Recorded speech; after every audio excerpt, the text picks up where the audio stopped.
t'appelles par ton vrai nom ou on dit un nom fictif aujourd'hui? Our Brains. Ouais, c'est ça. Ouais.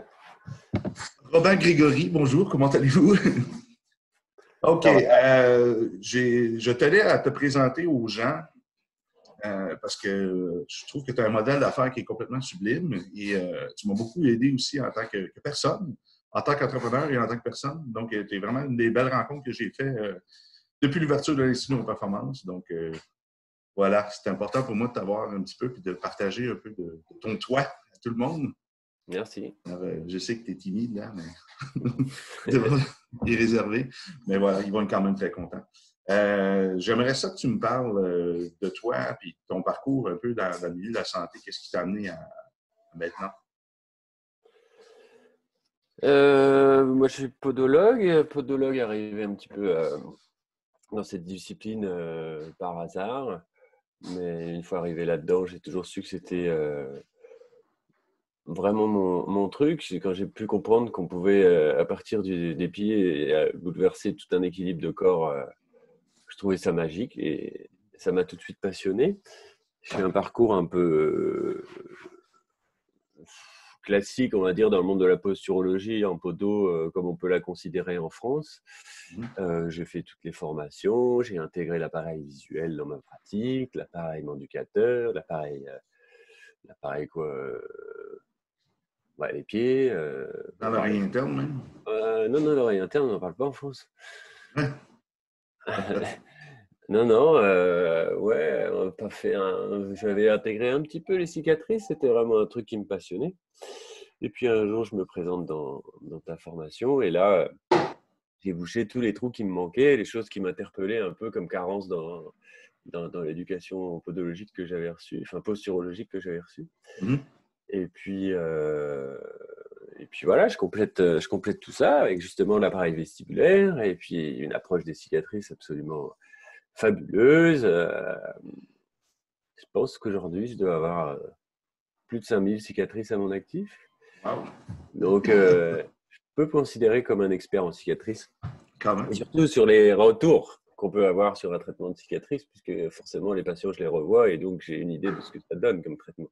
Traiter, c'est bien. Savoir ce que ça a donné en termes de résultats, c'est encore mieux. Donc voilà, ça fait 2 ans maintenant que nous, on s'est rencontrés, 2 ans et demi.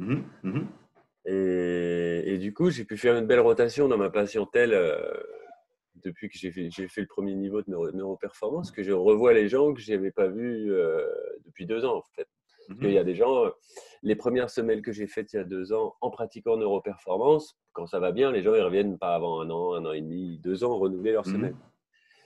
Et je suis assez sidéré de voir les résultats.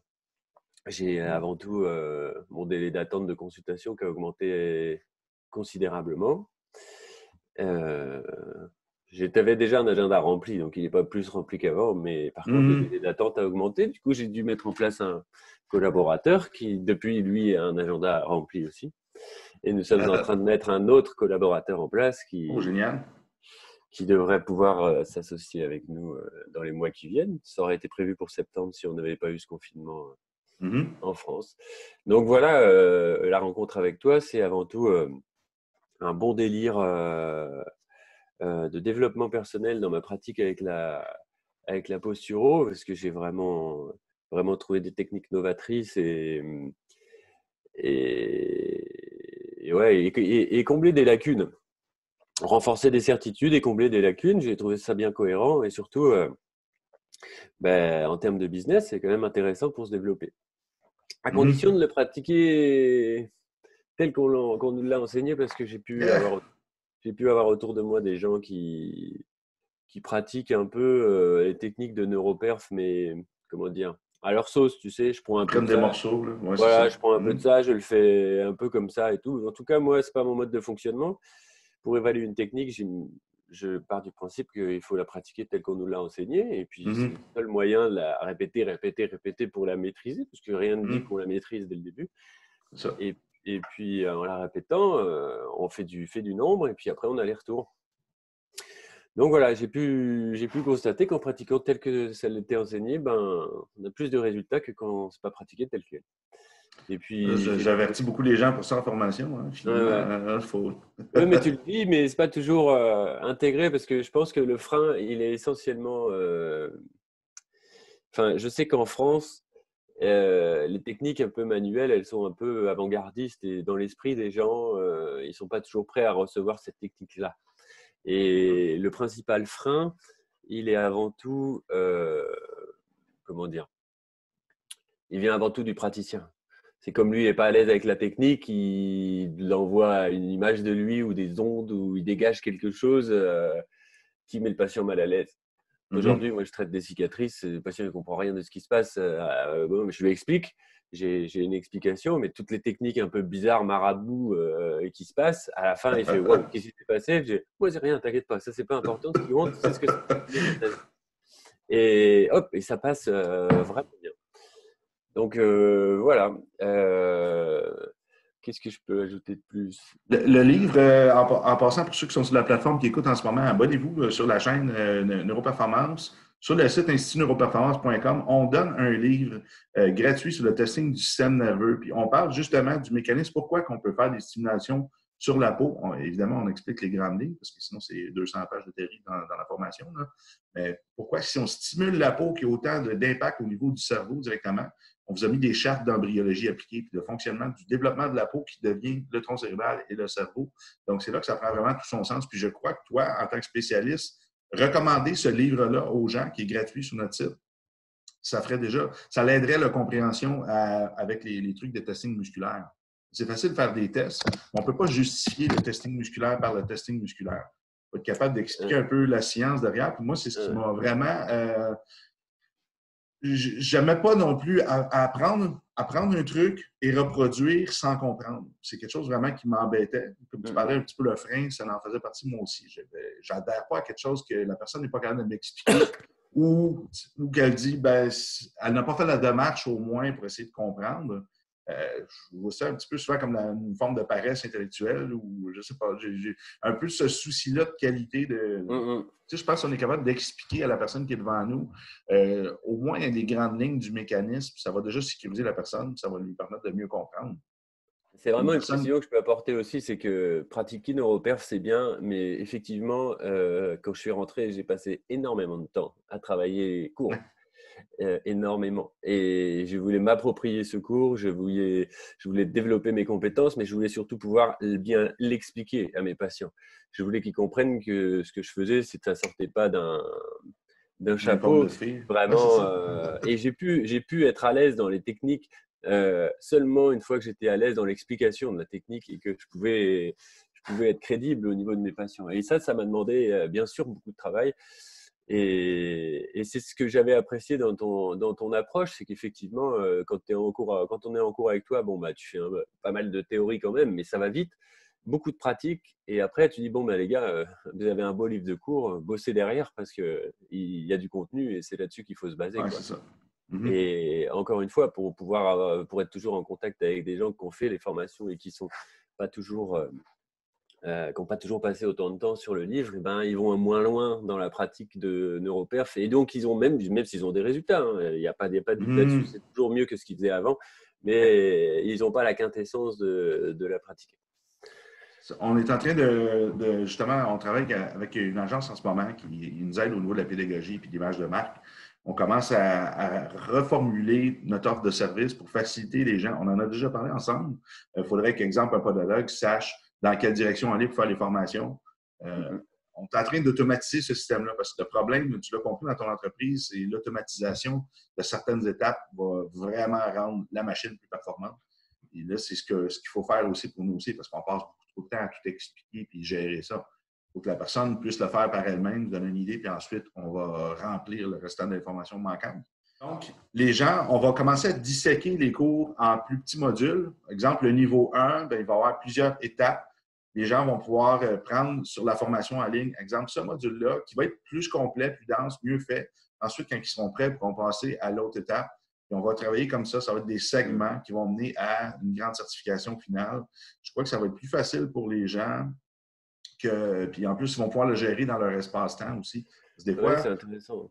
on veut venir à la formation, puis on a 3 jours, mais peut-être dans ces 3 jours-là, il peut se passer des événements X dans notre vie. Moi, je me rappelle la dernière formation que j'ai donnée, c'est quand le confinement commençait à se mettre en place au Québec, puis on était au collège André Grasset, je crois qu'il est devenu, à Montréal, puis il y avait des débats déjà la première journée, savoir s'il allait fermer le lendemain le collège pour éviter la propagation du virus. On se disait, mais mon Dieu, les gens, on était dans cette période-là de stress, on ne savait pas quoi faire. Là, il fallait que je donne mon cours, mais il fallait que les gens intègrent. Et intégrer en état de stress, c'est jamais très bon. Hein? C'est pas le meilleur temps. Donc, on ne peut pas paramétrer ça chez les personnes qui sont devant nous. C'est pour ça que je passe autant de temps à créer un document que les gens peuvent relire. Et à ma grande consternation, je réalise que les gens ne lisent pas le document à la maison, ou très peu. Donc, ça va bien avec un PDF. Tu peux faire CTRL-F et aller rechercher exactement le mot que tu veux. Donc, tu sais, c'est facile.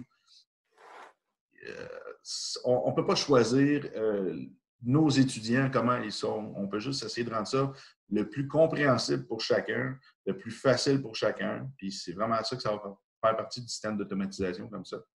Donc, voilà. Fait qu'on fait une très grande transition en ligne en ce moment. Ça va nous sauver plusieurs complications. Comme là, les gens ils ont manqué leur formation en France puis en Suisse. C'est dommage. Puis, une chance qu'on avait filmé les vidéos en ligne.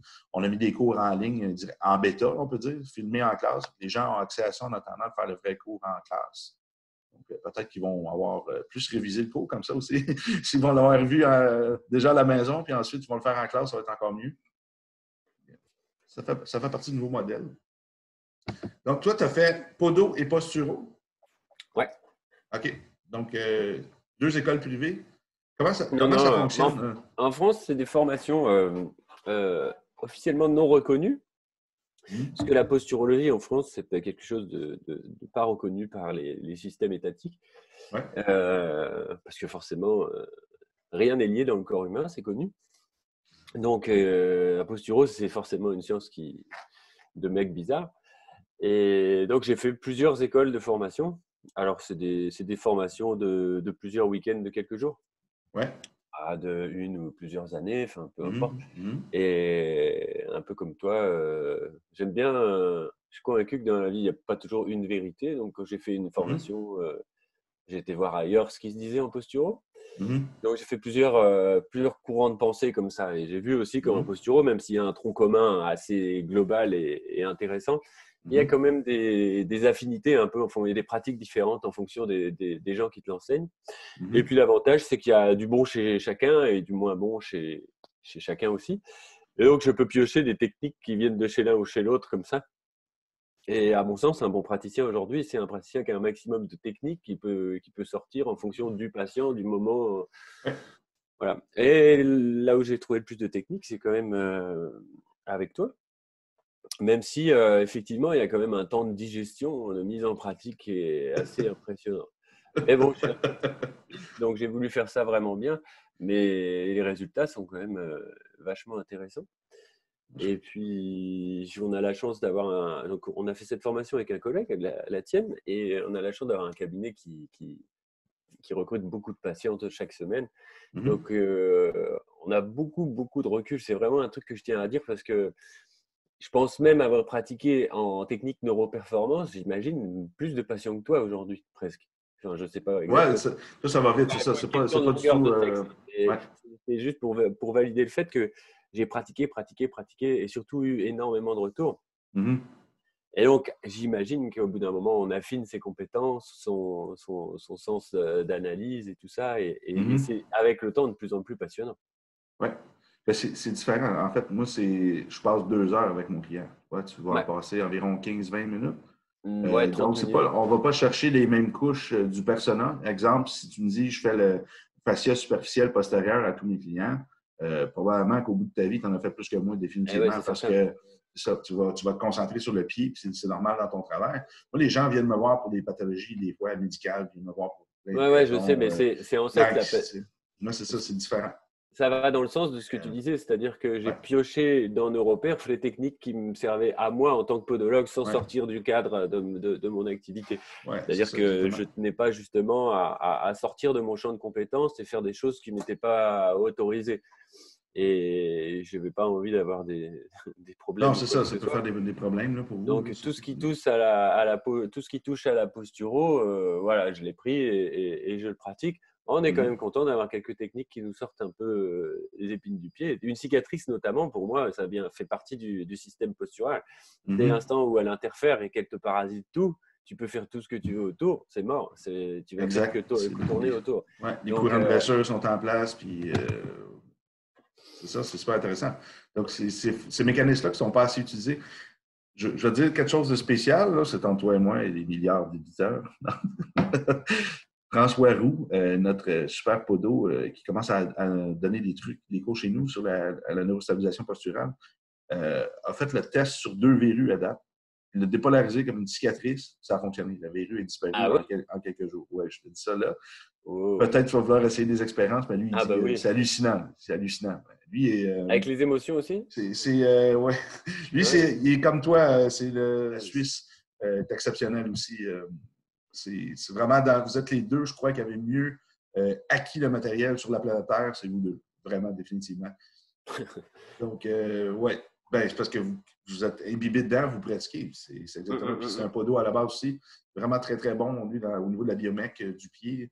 Et, vous me parlez de trucs, vous arrivez, puis ouais, j'ai regardé tel. Je suis comme, ouais, OK, je vous fais confiance parce que moi, je n'ai pas votre niveau de compétence du tout au niveau de la biomécanique du pied. J'apprends, oui, effectivement, mais moi, ce qui va me permettre, qu'est-ce qui faisait que j'avais mon plan de traitement peut-être qui était plus efficace, c'était ma capacité à avoir tous les liens dans le reste du corps, de ramener la synergie. En ramenant cette homéostasie-là du système, tout va mieux. Dès qu'on s'occupe du système nerveux central, tout va mieux. Les retombées sont incroyables dans le corps.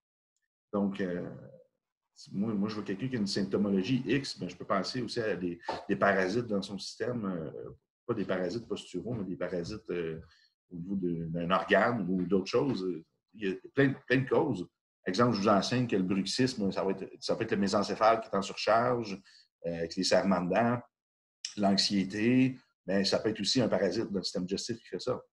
Donc, je garde toujours tous ces trucs-là en tête. Là, si tu viens faire mes signaling, tu vas comprendre. Là. C'est dans ce cours-là qu'on fait des petits tests comme ça. C'est un peu plus médecine fonctionnelle.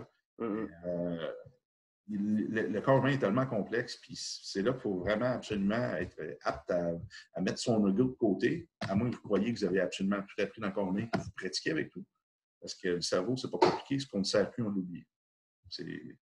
Donc, use it, you lose it. Ouais. Donc, même si tu as vu dans ta première année en médecine un truc, mais tu n'as jamais rouvert tes livres et pratiqué avec ça, puis bâti un peu de la crédibilité à force de faire des clients, des patients, peu importe, éventuellement, tu n'en feras plus de nuit. Donc, c'est ça. C'est ce qui est bien, c'est que ton système, tu l'as tellement bien approprié. Je me rappelle, on voulait donner le cours sur les perturbateurs posturaux. Tu es arrivé avec des nouvelles façons de tester les chaînes d'extenseurs, couché à plat. J'ai fait « Wow! » Je les ai bien développés d'ailleurs. C'est assez marrant. Je serais content de te montrer ça d'ailleurs. Parce que effectivement, après, tu fais des raccourcis. T'as même pas besoin, ça se fait tout seul. C'est ton cerveau qui crée des raccourcis par répétition. Et tu fais des liens assez surprenants. Je suis en train de former un gars là en ce moment qui s'appelle Didier à tout ce que je fais en podologie. Et lui, il est sidéré de voir que quand le patient arrive et qu'il explique pourquoi il vient, il a déjà vu à peu près tout ce qui était possible dans notre métier, de ce que je faisais. Et je l'invite souvent à dire, bon là, tu vois, le patient nous a raconté ça, à quoi ça te fait penser dans ton cerveau, là, tout de suite, spontanément, si tu écoutes ton cœur, ton intuition. Alors forcément, lui, il a moins d'intuition, parce qu'il a vu moins de cas. Mais je l'invite à réfléchir comme ça. Et à la fin, il me dit, je lui dis ce à quoi moi, ça me fait penser, juste en m'inspirant du nombre de cas que j'ai vus. Et je me dis là, tu vois, on va tester, mais si au testing, j'ai ça, je suis sûr qu'on va retrouver ça. Si au testing, j'ai ça, ce sera à la bouche. Si au testing, j'ai ça, ce sera ça. Parce que statistiquement, dans la plupart des cas, quand au testing, il me manque ça et ça, telle chaîne musculaire ou telle chaîne musculaire, il y a 9 chances sur 10 que ce soit Oui, Donc, effectivement. en fait, avec la Il y a des répétition. corrélations, là. Mais ouais, et quand tu fais ces corrélations, et donc lui, quand il est là de l'extérieur, à la fin, tu sais, tu lui dis, ouais, je pense que ça va être ça. Tu testes, ah bah tiens, comme par hasard, c'est la chaîne musculaire en défaut, et tu testes après les différents capteurs, et bim, c'est ce capteur-là, et tout. Et même les cadrans visuels, tu arrives à retrouver, c'est forcément cette dysfonction oculomotrice qui va générer ce problème-là. Et donc, quand tu arrives à dire en une minute que sans doute le problème de genou, la tendinite récurrente à la course à pied que ton patient il vient de consulter pour ça, tu dis, ouais, à mon avis, là, c'est les yeux à droite qui vont pas, c'est sûr, parce qu'il a une cicatrice. Il a une cicatrice qui est juste là, là, je l'ai vu tout de suite quand il s'est assis. Forcément, le mec, il te dit, mais c'est un fou. Mais non, c'est pas un fou, c'est logique.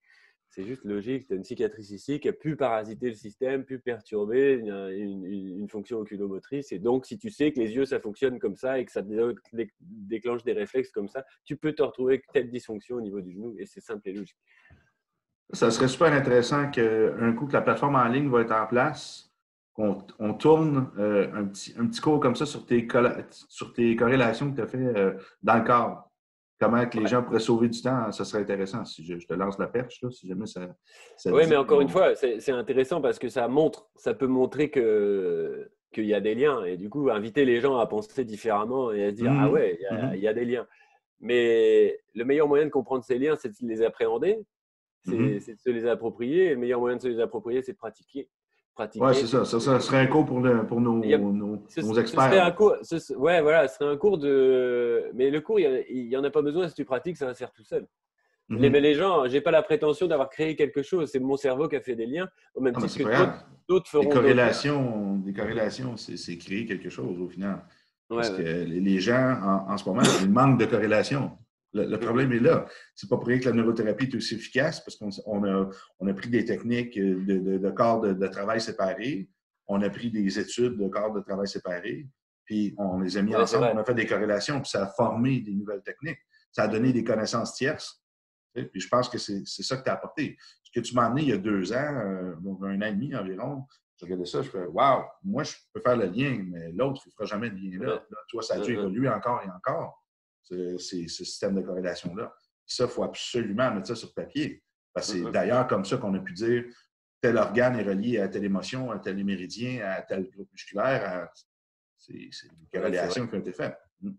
Donc, tu peux garder tes lauriers sur ça. Tu es en train de créer une connaissance tierce avec le contenu que je t'ai offert.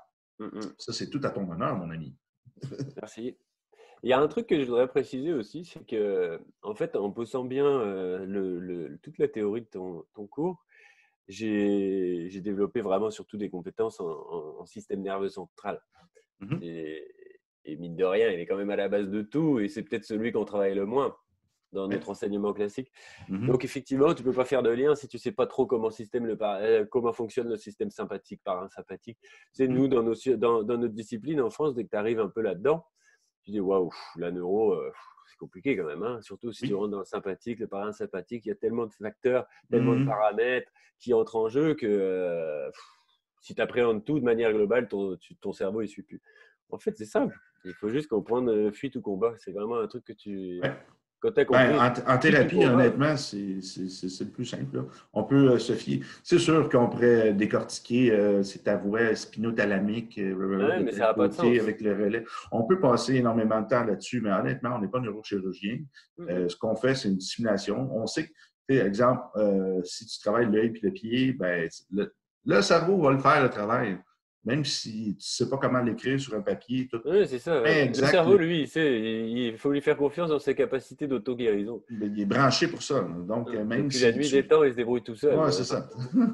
Il faut se fier à cette grande intelligence-là. Le but, c'est de quand même comprendre les mécanismes en arrière, d'appliquer la technique convenablement, mais on n'a pas bougé de.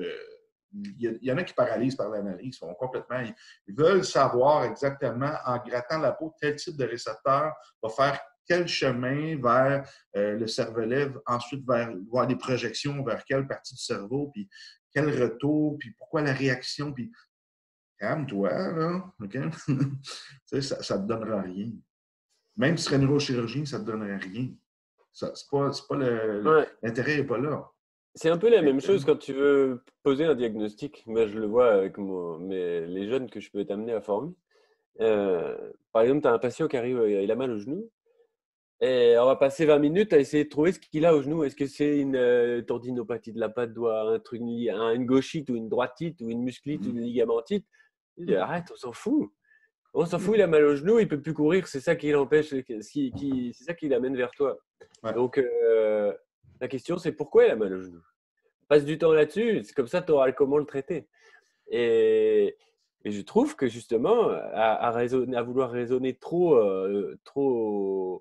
qu'est-ce qui se Pathologie. passe dans le corps et tout, par quel chemin ça passe, des chemins, il y en a des millions. Le cerveau, il va à 100 à l'heure et comme on dit, c'est quantique. Donc, ton cerveau, il est pas, enfin, toi, tu n'as pas forcément la capacité à comprendre tout ça. Fais confiance à ton inconscient pour gérer. Fais confiance à l'inconscient de ton patient pour gérer les capacités de guérison. Toi, juste trouve comment. Et ça, c'est passionnant. Ça doit venir, je ne sais pas si d'où que ça nous vient, ce besoin-là de devenir un diagnostic. On dirait que ça devient une fatalité, que ça devient, voilà, on a atteint le diagnostic, on sait le mot suprême qu'on voulait mettre sur le truc, comme un besoin de l'ego, là, extrême. Ouais, c'est surtout ça. C'est vraiment un besoin de l'ego. Tu te débarrasses de ça. OK, mais dès que tu as ça, qu'est-ce que tu fais maintenant? Ah on ne peut rien faire. On peut toujours faire quelque chose. Pas vrai? Pratiquement. À moins que la personne soit cliniquement morte.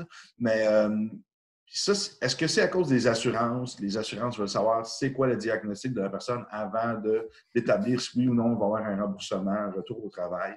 C'est un truc qui est mis en place qui, d'après moi, pour paramétrer un petit peu où va l'argent, puis les remboursements des gens avec les assurances, le retour au travail.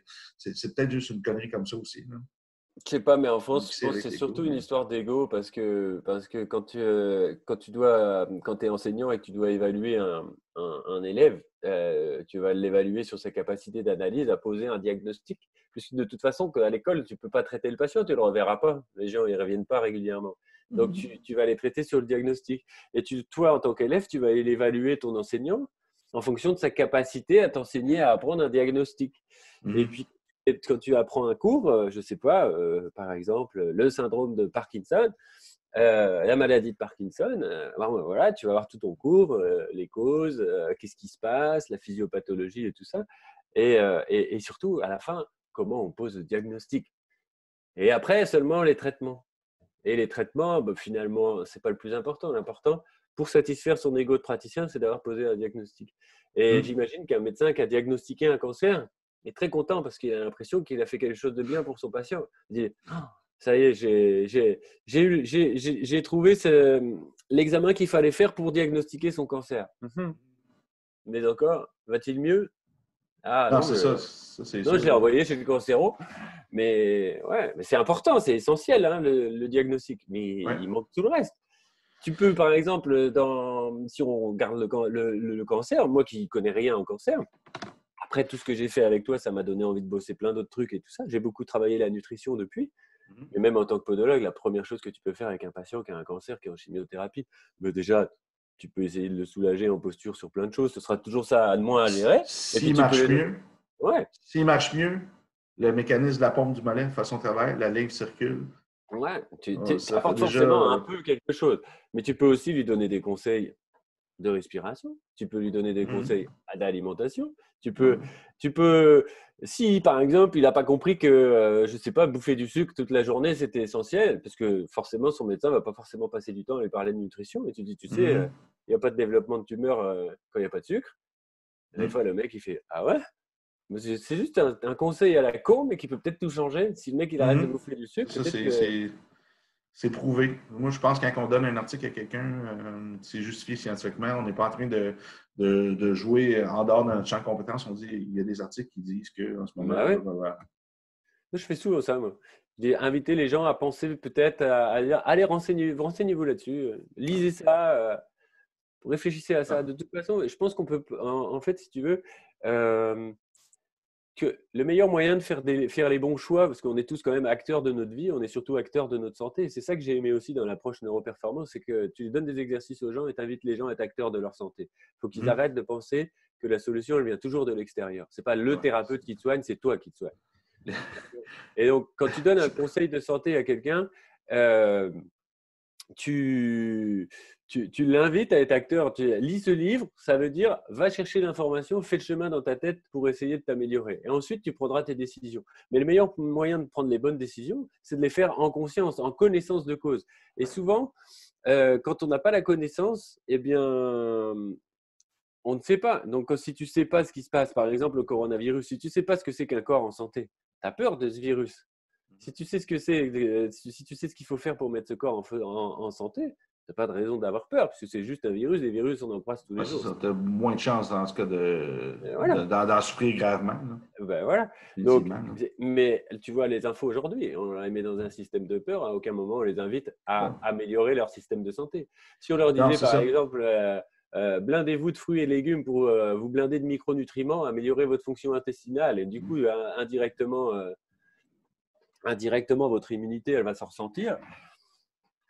Bon, ben voilà. Mais on ne donne pas ces conseils-là aux gens. On leur dit, restez chez vous, regardez la télé, les infos en boucle et activez votre système de peur sans cesse, alors que la peur baisse l'immunité. Le stress, ouais, tu limité, on l'a vu, on ne peut pas guérir en état de sympathie. Donc, c'est la fin. Puis, c'est ça. Je parle d'un médecin en ce moment en Ontario. Puis, j'ai dit, moi, je fais des exercices respiratoires, je fais de l'exposition au froid, un peu type Wim Hof. Je prends de la vitamine C, des gros rodages, de la quercétine, pensée positive. Puis, lui, il dit, ben c'est ça, on fait des exercices respiratoires tous ensemble pour tuer le virus sur la planète. C'est pas ça que je dis. Quand tu vois ce qu'il fait, oui. Renforcer. Ben, c'est parce que je dis qu'il faut renforcer notre santé pour si on renforce notre santé, on va plus à l'épreuve de la maladie ensuite. C'est simplement, il faut que ça devienne une prévention. Il ne faut pas attendre j'ai le coronavirus, donc je vais penser à ma santé. C'est pas comme ça, il faut réfléchir. Tu as vu ce qu'il a fait, Wim Hof? Wim Hof, il arrive quand même à faire grimper des mecs au Kilimandjaro, des mecs qui étaient malades en une semaine. Hein.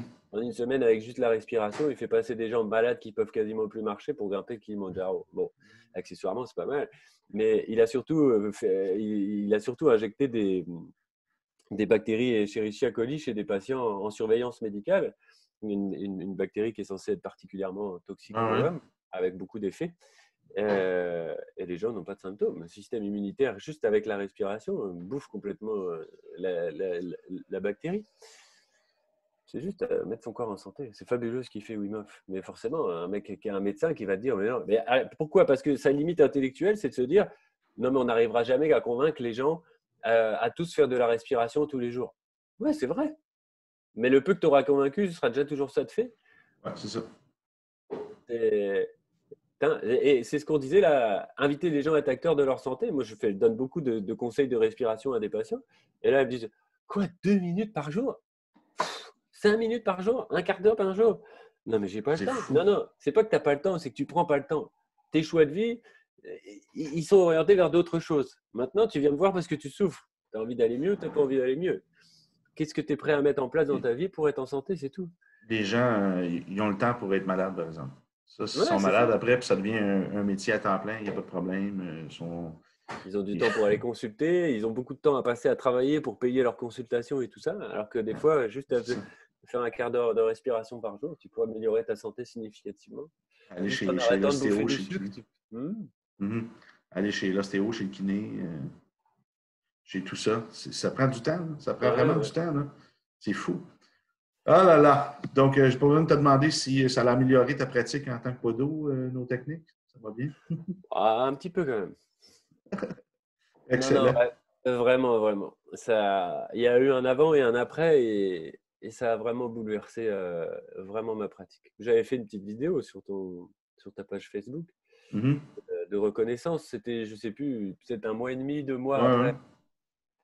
Mais là, ça fait 2 ans et demi et clairement, ça a tout changé. Et surtout, ça m'a fait monter d'un palier dans mon niveau de pratique. Et ça m'a, en pénétrant dans le monde du système nerveux central, je suis allé travailler d'autres choses. Je te parle aujourd'hui de respiration, on n'en a jamais parlé ensemble. Tu me parles de Wim Hof, tu vois, c'est quelque chose que je connais. Et je suis allé travailler la respiration, je suis allé travailler la nutrition, je suis allé travailler sur tous les facteurs intrinsèques qui ont une influence sur le système nerveux central. Je suis allé travailler les émotions. Quand je dis que je suis allé travailler ça, je suis allé expérimenter ça à titre personnel en tant que patient. La respiration, j'en parle, mais je le pratique. La nutrition, j'en parle, mais je le pratique. Le travail sur les émotions, sur mon vécu et tout, je le fais aussi. C'est-à-dire que quand je recommande quelque chose à un patient, c'est quelque chose que j'ai pratiqué, que j'ai expérimenté. Je ne parle pas d'un truc qu'on m'a dit de dire. Je parle d'un truc que j'ai étudié, qu'on m'a appris, qu'on m'a transmis, mais aussi que j'ai mis en pratique. Et quand tu parles avec le cœur, avec l'expérience, tu es forcément plus à même de parler d'une technique ou de convaincre. On dit walk the talk. Marche dans la direction que tu parles. Ouais, c'est clair. C'est ça. C'est clair. Il faut être à la hauteur de son discours. C'est pas toujours ça. Mais... Non, c'est ça. Ça, c'est définitivement, c'est une grande quête aussi, le personnel. Je crois que les thérapeutes que je juge que c'est une vocation, qui veulent vraiment se démarquer, c'est pas un boulot qui rentre le matin, puis ils sortent le soir, puis le week-end, ils sont en congé et tout baigne. C'est une grande quête personnelle, selon moi, la santé. Hein. On va chercher beaucoup de choses dans l'aide, comme ça, dans la relation aussi avec les gens. C'est un peu ce que j'avais dit dans la vidéo que je t'avais postée il y a 2 ans. Et c'était assez, je trouve de l'extérieur, assez beau comme témoignage. Et c'était beau ce que je pouvais te dire. Mais en tout cas, c'était un beau merci parce que ça m'avait changé en tant que praticien, mais ça m'a avant tout changé en tant qu'homme.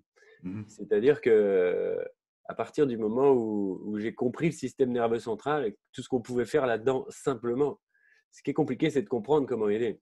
Mais modifier le système nerveux central, c'est super simple. Mieux respirer, c'est le truc le plus con du monde.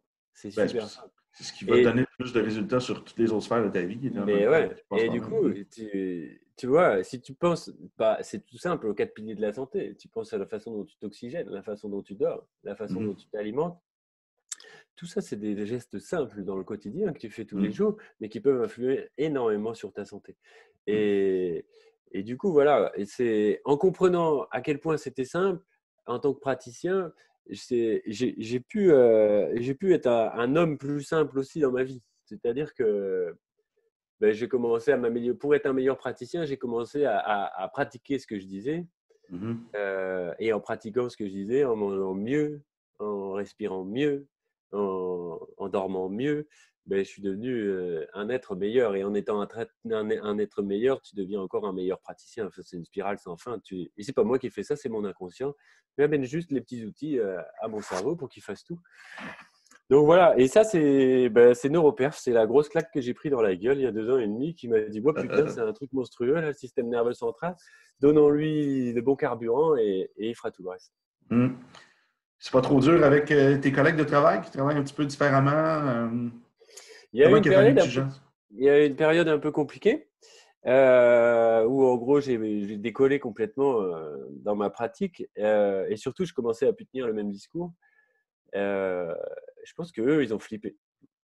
Ils ont flippé. Clairement, ils ont flippé. Et puis, il y a eu un moment où moi aussi, j'ai flippé parce que je me suis dit, mon Dieu, notre petit confort, là, on était 4 associés, tout allait bien. Parce qu'il faut quand même dire un truc, c'est que moi, ma boutique, elle tournait avant de faire NeuroPerf et j'avais pas de souci de recrutement de patients.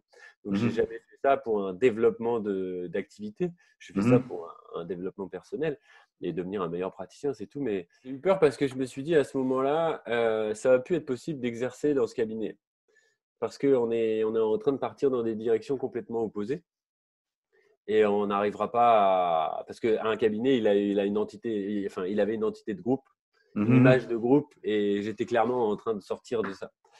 Mais par les résultats et mon discours, et comme j'avais compris ce que je pratiquais, je leur expliquais, je leur disais, mais arrêtez les gars, c'est fabuleux cette technique, si moi je le fais, j'ai des résultats comme ça de fou, pourquoi vous le faites pas? Ce serait dommage que ce soit moi qui parte, plutôt que vous qui me suiviez. Il y avait 2 solutions, soit moi j'arrêtais et je restais avec eux, ou soit eux ils venaient avec moi, ou alors on se séparait. Et puis, ils m'ont suivi. Ils m'ont suivi, et alors un peu moins vite, un peu moins fort et tout, mais ils m'ont suivi. Et aujourd'hui, ils pratiquent presque tous comme ça et presque à fond. Il va falloir encore un petit peu de temps, mais ils pratiquent essentiellement et ils ont connu la même révolution que moi, la même révolution en termes de pratique. Et il y en a un qui me disait encore il n'y a pas longtemps, mais si j'avais su, je l'aurais fait tout de suite. Bah ouais, je te l'ai dit. Il y a Sylvain qui travaille, il y a David aussi. Ouais, Sylvain et Michael. Ouais, Michael, Michael. plus. David, un peu moins. Ouais. Lui pioche un peu comme ça, Classique, là, ouais. à droite, à gauche. Mais lui, il n'a pas. Bon, après, ça se respecte. Il n'avait pas envie. Ça marche bien pour lui comme ça. Il n'avait pas envie de se prendre la tête à tout changer. Il est plus vieux aussi. Donc, plus vieux et C'est peut-être un peu correct. moins passionné. Donc, pas trop envie de bouleverser. Mais Michael Mhm. a bien développé ça là, cette année. Et lui aussi a été assez bouleversé sur un plan personnel de voir ce qu'il pouvait Ah oui. apporter aux patients. Et quand tu vois ce que tu peux faire après, tu te dis, mais en fait, je faisais quoi avant? C'était nul ce que je faisais avant. Alors, ce que tu faisais bien, c'était déjà très bien, tu aidais les gens. Et à partir du moment où tu aides les gens, peu importe comment tu le fais, c'est bien. Mais bah, là, tu les aides plus, quoi. Mhm. Et C'est trop cool, hein? Quand on regarde ça, je me dis, si j'avais jamais, il y a 4 ans, j'aurais pas commencé à enseigner ça, on n'aurait pas cette conversation-là en ce moment. Je serais ah, ça, encore dans c'est ma bien. petite clinique à faire des petits miracles tout seul, à déranger tout le monde, mais Hein, j'aurais pas ces échanges-là. Je dirais, ce pouvoir d'aider les gens complètement d'un autre continent, que c'est pas moi qui le fais, mais que c'est des gens à qui j'ai confiance, puis qui ont bien intégré la matière, puis qu'on Ouais, c'est change beau, des hein. vies ensemble, là. Ça, c'est C'est beau. magnifique. Ça change, enfin, très modestement, mais ça change des vies, hein.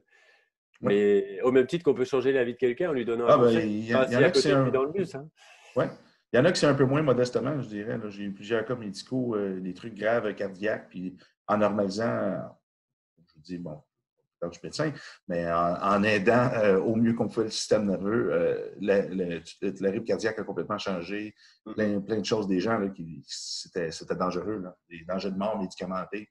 Euh, c'est vraiment intéressant, là. Docteur Thomas, qui était avec nous, là, c'était des gros problèmes au cœur. Il allait en médecine en Suisse, il allait en médecine partout. Finalement, je l'ai vu. Puis, c'était dans le corps énergétique puis mental qu'on a trouvé les trucs, qu'on a fait le nettoyage. Puis, tout est beau, tout s'est normalisé. Il a retrouvé sa santé. Les médecins ils ont dit on n'a rien compris ce qui s'est passé. Mais Ouais, ouais. c'est vraiment intéressant. Mais ça, c'est. Avec le niveau 2, évidemment, on commence à jouer avec d'autres trucs, mais il faut vraiment respecter. En fait, moi, ce que j'aime, au début, j'étais un petit peu plus.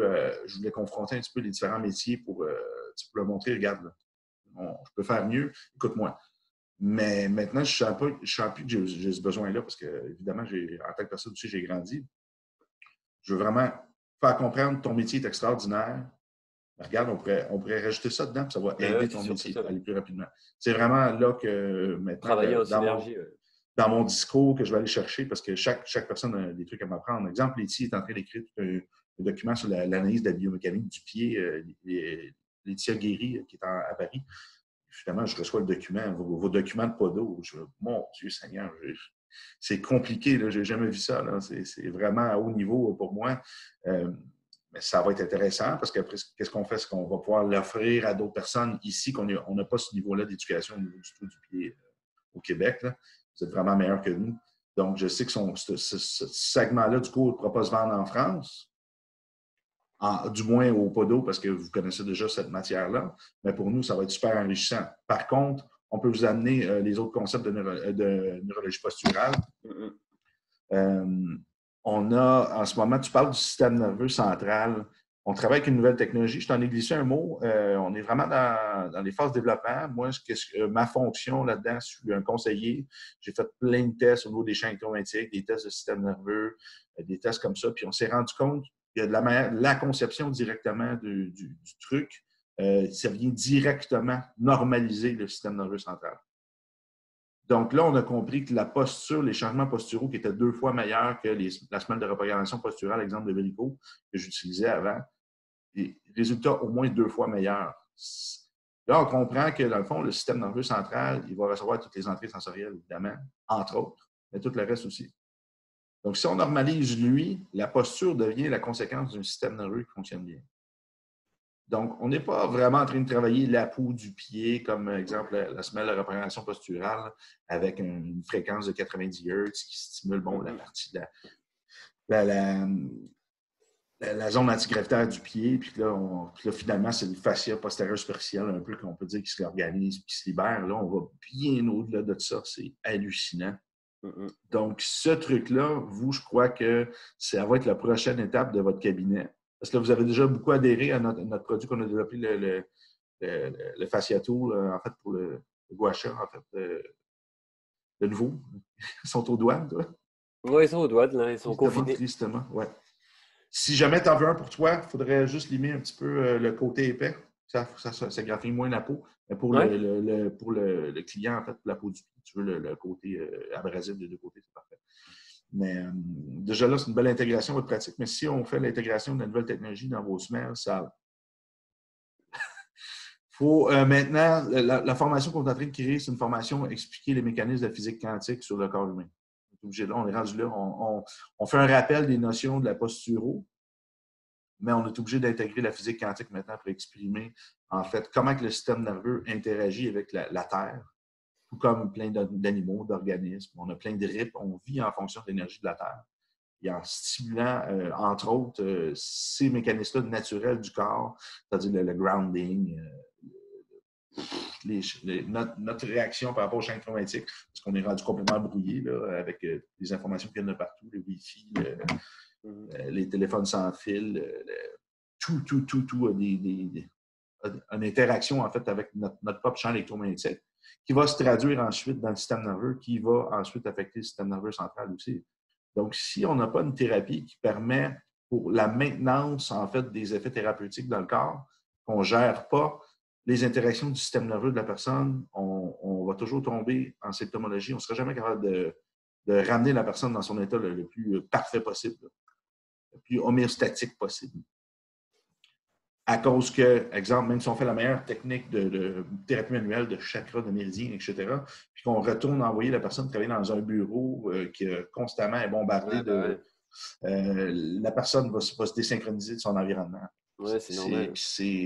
Ça On fait sous-estime partie. vraiment ça, Ouais. le stress qui est généré par l'environnement électromagnétique. Oui, c'est incroyable.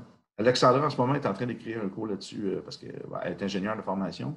Elle a fait plusieurs formations aussi sur les bâtiments écologiques, donc les champs électromagnétiques aussi, comment prévenir ça. Elle est en train de faire un certificat en physique.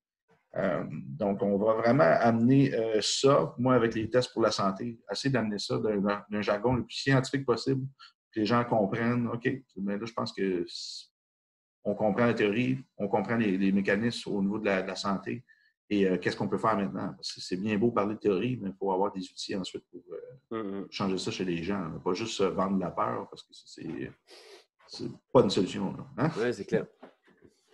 As-tu un ou deux cas magiques que tu as le droit de parler, que tu as eu en clinique avec les techniques d'IMP? Ah, j'en ai plein. Des résultats magiques, j'en ai plein. Ceux qui m'ont le plus marqué spontanément, c'est bon, c'est surtout les cicatrices. Ouais, si je reste un peu dans le domaine de la podo vraiment, Ouais, c'est ça, je comprends. j'ai vu un mec un jour qui vient pour une pubalgie. Un joueur de foot de haut niveau, un jeune, il avait 17 ans, et il arrive au cabinet de podologie avec il a une bascule du bassin et il veut une talonnette, quoi. Et je vois sa radio, tu vois le pubis, il est mais vraiment comme ça, quoi. Et j'avais jamais vu une radio pareille. Et tout. Enfin, bon. C'est Et traumatique ou c'était. non, le mec, il allait nickel. Et puis, un jour, il fait une pubalgie. Voilà, Okay. un peu, Ouais. beaucoup, et puis ça monte en puissance. Et puis, ça sort complètement dans le testing de tout le cadre podo classique, quoi. Bon, je dis toujours, moi, quand tu as l'habitude de tester les gens, voilà, un cas purement podo sur une bascule du bassin, je sais à quoi je vais m'attendre dans mes tests. Quand le patient il est couché, normalement, tout va bien s'il n'y a rien ailleurs, puisqu'il n'est pas sur sa jambe plus courte. Tu ne dois pas retrouver de testing asymétrique ou tout ce que tu veux. Si tu as quelque chose dans le testing qui ne va pas, il va venir d'ailleurs. Et en l'occurrence, là, pour moi, il y avait une cicatrice. Et le mec me dit non, pas de cicatrice, tout. Alors, c'était pas les yeux, c'est pas l'oreille interne, c'est pas les pieds, c'est pas ci, c'est pas ça. Je savais tout ce que c'était pas, mais je ne savais pas ce que c'était. Et puis, donc, quand c'est comme ça, je dis toujours, quand je forme mon gars, là, je dis, tu vois, ça pue. Quand ça pue comme ça, c'est que on est en train de passer à côté. Il y a quelque chose, j'ai dit les mots qu'il fallait, j'ai posé les bonnes questions, mais je n'ai pas les réponses. Le patient me répond à mes questions. Donc, Et il doit y avoir une question que je n'ai pas posée. Et donc, je dis au patient, mais allez, trouve-moi un truc là, il n'y a pas un truc qui te vient, je sais pas, je te parle de cicatrice, mais je sais pas, autre chose, tu t'es pété un truc et tout. Je dis, bah ouais, je me suis flingué la pommette, j'ai pris un coup de boule au foot et je me suis fait écraser la pommette. Ok, bon, allons voir, c'est peut-être ça. Et effectivement, j'ai testé la pommette comme une cicatrice, comme un fascia. C'est Et, dessus, là, parce que, ouais. et en fait, tous les tests de jambes courtes, quand le mec mettait la main sur sa pommette, il n'y avait plus de jambes courtes. Quand il l'a enlevé, il y avait jambes courtes. Et là, du coup, j'ai rigolé. Je dis, bon, bah allez, il y a moyen que ce soit ça. Et donc, j'ai fait la technique de déparasitage neurofonctionnel. Et là, le mec devient simple et logique. Et avant, j'avais fait des tests, notamment de rotation au niveau du dos, de penche-toi en avant et tout. Et le mec, bon, ben, bien sûr, va beaucoup mieux dans les tests. Et attends, j'ai un petit truc là. Hop. Et puis voilà. Donc, je traite ça et je lui dis, bah, écoute, je te fais pas de semelle. Je pense que ton bassin est équilibré en faisant juste ça. Et le mec me regarde, t'es fou quoi. T'as vu ce que tu m'as fait, ça prend 20 secondes, c'est pas possible, ça fait 2 ans que je fais ça et tout. Et puis, comme il avait besoin de quelque chose, je lui donne comme moi j'avais fait des formations en taping, je lui donne un cross-tape. C'est un petit tape quadrillé, je sais pas si tu connais. Je lui dis, colle ça ici, là, ça va avoir une influence sur tes tissus en profondeur, ce qui est vrai d'ailleurs. Et je lui dis, je ne suis pas convaincu que ce soit utile, mais mets-le, je te dis, mets ça pendant 6 semaines. Et donc, si ça te dérange pas, ouais, voilà, pour être sûr, on prend une sécurité. Et donc, j'ai revu le mec, et donc je lui fais des semelles, parce qu'il était quand même venu faire des semelles, mais sans talonnette. Et même sur la semelle, il y avait juste une petite stimulation proprioceptive. Mais là, je pense que pour le coup, la semelle, c'était plus un outil pour le rassurer. On a augmenté sa performance proprioceptive, mais en soi, je n'ai pas le sentiment que ce soit ça qui l'ait vraiment traité. Et quand je le revois 1 an et demi après, et il revient faire ses semelles. Et je le reconnais. Je lui dis, bah, tu ne m'as jamais donné de nouvelles. Ça va mieux ou quoi? Il me dit, bah oui, si je suis là, c'est que je vais refaire mes semelles. Et le mec n'avait pas compris que c'était pas les semelles qu'il l'avait pas soigné, qu'il l'avait soigné. Pour lui, les semelles étaient magiques parce que donc il venait les refaire. Et je lui dis, mais tu te rends pas compte, c'est que toi, tu étais le cas de fou que j'ai vu là. Il y a 2 ans, ça fait 2 ans ou 1 an et demi, ça fait 1 an et demi que j'attends de savoir comment tu vas pour savoir si ça a marché mon truc. Et il arrive comme ça, comme une fleur pour me dire, ah oui, ça va nickel, de toute façon, tu m'avais dit que ça allait le faire. Et donc, il a bien mis mon cross-tape. Un petit, mais il n'a pas fait le lien, lui, entre ça et le pubis. Sauf toute l'adaptation du qu'instantanément, système nerveux. en fait, et si on remonte le cours de son histoire, quand il a déclenché la pubalgie, c'était peu de temps après ce choc traumatique sur la pommette. Donc voilà, c'est une belle histoire de un truc que j'aurais jamais pensé à traiter une pommette chez un patient qui avait une bascule du bassin avant. Jamais j'aurais fait ça. Il aurait eu talonnette et ça l'aurait sans doute aidé. On aurait peut-être aidé le système à compenser au mieux, mais on n'aurait pas été dans la profondeur du truc. Il aurait toujours été en résistance, en mécanisme de compensation. Il n'aurait pas mis ses semaines pour se retourner dans la même dysfonction qui a été créée par le cerveau, en fait, parce que les adaptations sont toujours créées par le cerveau, là, à moins que ce soit traumatique. C'est pour ça que je demande, est-ce qu'il y a eu un accident? S'il y a eu un accident, s'il s'est fait frapper dedans par une bagnole, ça se peut que son bassin soit déplacé de façon traumatique. Là, c'est là qu'on va penser à plus d'immobilisation, travail de Tissimo, qui c'est vraiment plus intéressant. Mais quand c'est un mécanisme de compensation qui est conçu par le cerveau pour protéger, parce qu'il est incertain de l'information qu'il reçoit, il va y avoir plein d'adaptations possibles. Ça va juste être de pire en pire. Moins que la personne bouge bien, moins qu'elle a le potentiel de bien bouger, et plus qu'il y a des restrictions faciales qui vont se mettre en place juste pour respecter les principes de tenségrité en place. C'est des asymétries par-dessus des asymétries, puis le corps fige dans cette posture-là ensuite. On le voit chez les personnes âgées qui sont complètement la tête vers l'avant, le dos poussé vers l'arrière, ils se tiennent avec une canne, ils ont complètement perdu la notion de bouger de façon de résister contre la gravité de façon efficace. C'est incroyable. C'est une super belle réaction que tu as eue, en fait, de valider est-ce qu'il y avait un courant de blessure ailleurs que dans une cicatrice ou un tatou ou autre chose. Aller checker un trauma au niveau de la peau. Ça fait partie de la liste que j'avais créée, mais les gens n'ont pas cette habitude-là de faire. Ça, je te remercie de mettre ça sur la table. Peut-être les étudiants qui écoutent ça en ce moment, ils vont Mais tu vois, en termes de corrélation, je me souviens plus trop, mais je crois pas que ce soit toi qui m'aies enseigné ça, mais j'ai pris quelque chose que j'avais appris ailleurs. C'est vrai. Si tu veux tester quelque chose qui va pas, il suffit de mettre la main dessus. Tu mets la Ouais, main ouais, sur ouais. une zone et Mhm, puis mhm. ça modifie le testing si elle est en faute. Donc Ouais. Le là, en travail en l'occurrence, conscience, là, en fait. Là. C'est comme un en le- testing que tu fais. Là. moi, des fois, j'y connais rien en viscéral, mais quand mon patient, je ne le comprends pas, je dis, vas-y, mets ta main là, dans telle zone de l'intestin ou du foie ou de l'estomac.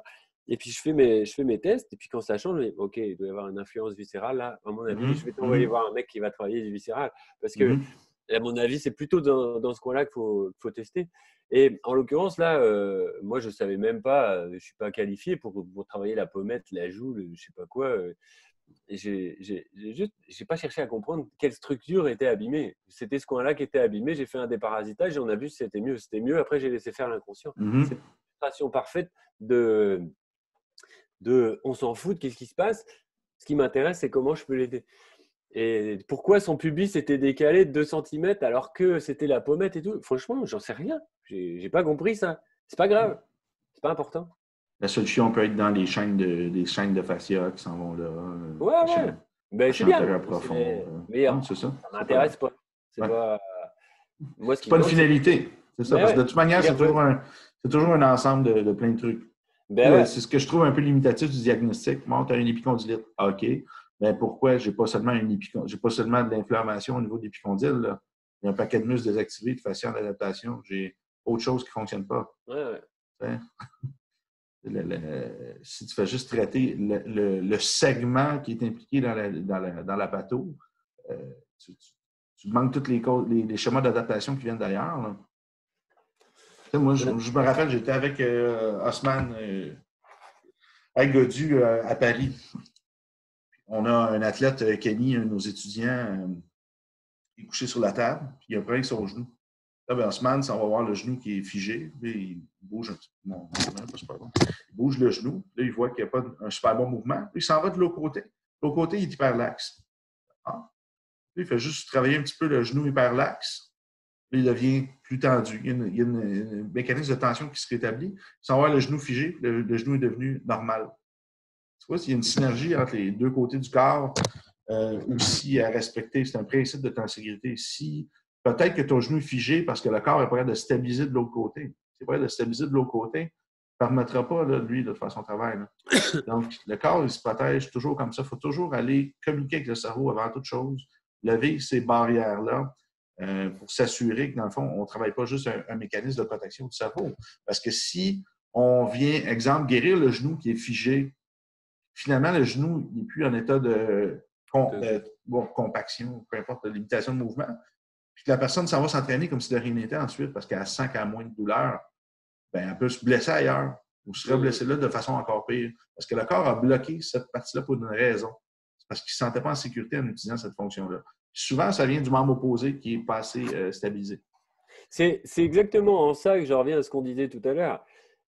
Quand dans la formation, tu donnes un ordre à suivre, Ouais. c'est pas pour rien. Moi, Non. je me suis dit, mais pourquoi, au début, je cherchais à comprendre pourquoi tu avais mis cet ordre-là. Mais comme je n'ai pas compris, j'ai appliqué ce que tu disais, parce que je me suis dit, c'est lui qui sait, c'est pas moi. Et en fait, à chaque fois que j'ai changé l'ordre, je me suis rendu compte que j'avais une marge d'erreur plus importante.